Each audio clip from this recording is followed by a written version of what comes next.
আসলে আমরা মাঝে মধ্যে দেখি যারা সফল বা প্রতিষ্ঠিত হয়েছে তারা যারা প্রতিষ্ঠিত হতে পারে না বা সফল হতে পারে না আজ পর্যন্ত তাদেরকে নিয়ে বিভিন্ন ধরনের জ্ঞানমূলক কথা বলে। আসলে কি বাবার টাকা না থাকলে বা বাবার যদি টাকা না থাকে তাহলে সে বুঝে যে পৃথিবীটা তার কাছে কত কঠিন এবং সে জানে যে আসলে তার কত জরুরি যে আসলে প্রতিষ্ঠিত হওয়ার জন্য, কিন্তু সে চেষ্টা করে কিন্তু আসলে হতে পারে না কারণ তার বাবার টাকা পয়সা নাই। কারণ একটা মানুষ প্রতিষ্ঠিত হতে গেলেও টাকা পয়সার প্রয়োজন, আর টাকা পয়সা জরুরি।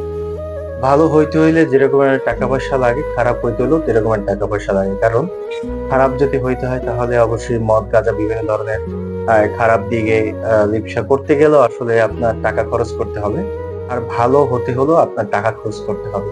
আর যার টাকা নাই তারা কোনো দিকে যেতে পারে না। আহ